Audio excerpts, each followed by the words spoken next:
자, 엄근진 기자와 함께하는 대우잼 뉴스. 오늘도 좀 눈여겨볼 만한 부동산 기사가 있어서 같이 살펴보고자 이렇게 또 인사를 드립니다.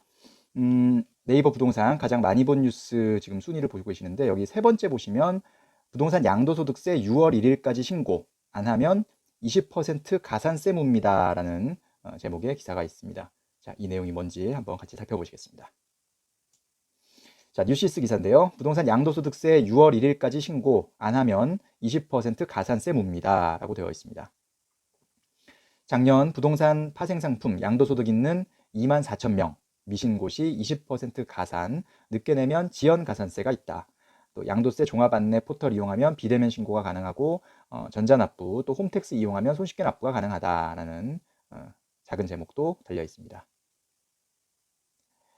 자, 지난해 부동산 또는 파생 상품을 양도하면서 소득을 올린 사람은 오는 6월 1일까지 신고해야 한다는 겁니다. 자, 일단 저희 채널의 구독자분들은 부동산에 관심이 많으신 분들이니까 혹시나 2019년에 부동산을 파셨던 분들, 부동산을 매도하셨던 분들이 아마 매도 과정에서 이제 취득 금액과 비교해서 양도소득이 차액이 발생했다면 이제 양도소득세 과세 대상이 될 가능성이 큰데요. 뭐 1주택자 비과세 뭐 이런 부분이 있긴 하지만요. 어쨌든 그런 분들은 이 뉴스를 좀 주목해서 일단 보셔야 된다라는 겁니다. 자, 구체적인 내용을 하나씩 살펴보겠습니다. 2019년에 부동산 등 양도소득세 누진세율 과세 대상 자산을 2회 이상 양도하고 소득금액을 합산해 신고하지 않았거나 그다음에 파생상품 거래에서 양도소득이 발생한 납세자는 신고 대상자가 된다. 이렇게 설명을 하고 있습니다. 국세청이 파악하고 있는 올해 신고를 해야 하는 인원은 부동산 등 18,000여 명입니다. 파생상품은 6,000여 명 정도고요. 합해서 24,000여 명이 되는 겁니다. 자, 대상자는 어떻게 해야 되냐? 홈택스 웹사이트를 통해서 전자신고를 하셔도 되고요. 아니면 신고서를 서면으로 작성해서 주소지 관할 세무서에 직접 제출하시면 됩니다. 온라인으로 할 수 있고 아니면 직접 세무서에 제출하시면 된다라는 것이고요. 뭐 파생상품 얘기는 따로 살펴보지 않겠습니다. 자, 안 하면 어떻게 되냐? 신고를 안 하게 되면 일단 기한은 6월 1일까지인데 6월 1일까지 신고를 아예 안 했을 경우 20%의 무신고 가산세가 부과됩니다. 그러니까 내가 내야 할 세금의 20%를 더 내야 된다는 거죠. 내가 내야 할 세금이 뭐 100만 원이다. 그러면 20만 원의 무신고 가산세가 부과됩니다. 이거는 신고를 안 했을 때 붙는 가산세율이 20%라는 것이고요. 부정하게 신고한 경우 가산세율이 40%까지 높아진다라고 되어 있습니다.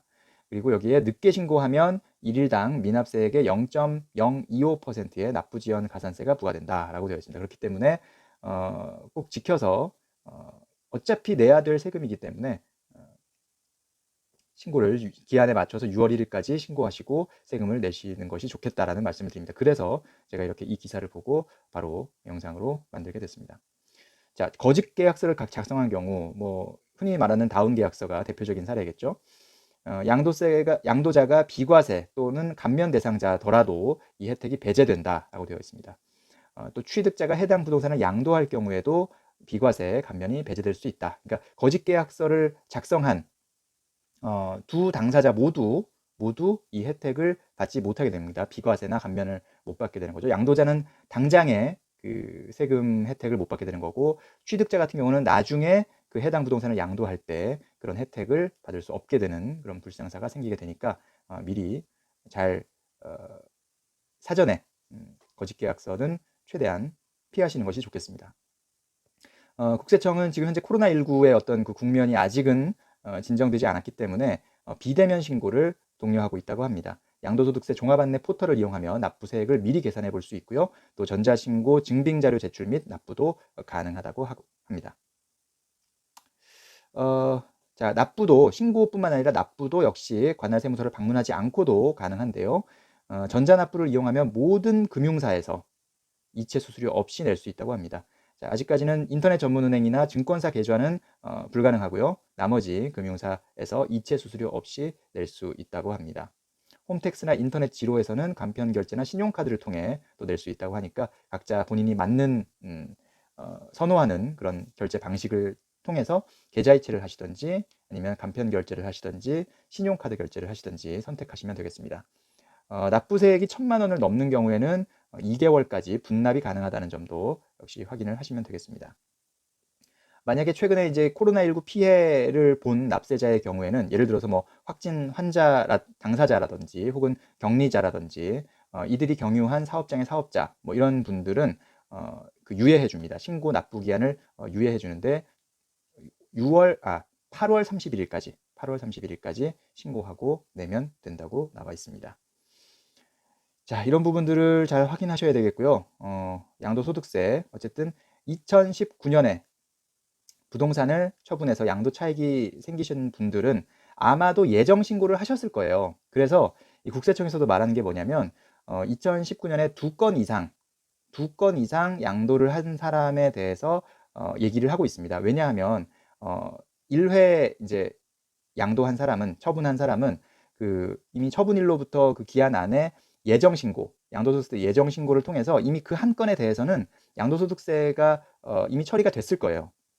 그렇기 때문에 그 사람은 이번에 확정 신고가 변동이 없기 때문에 세금의 변동이 없기 때문에 굳이 확정 신고를 다시 하지 않아도 되는 거죠. 예정 신고를 했고 납부를 이미 했기 때문에. 그러나 2회 이상 납부한 사람은 뭐가 달라지냐면 이 양도소득세는 누진세가 적용되기 때문에 각각의 건별로 계산한 양도소득세와 그것을 합산했을 때 계산되는 양도소득세의 최종 금액은 다를 수 있기 때문에 그래서 국세청은 작년 한 해 동안 2회 이상 양도한 사람은 꼭 반드시 이것을 확정 신고를 해야 된다라고 말하고 있는 겁니다.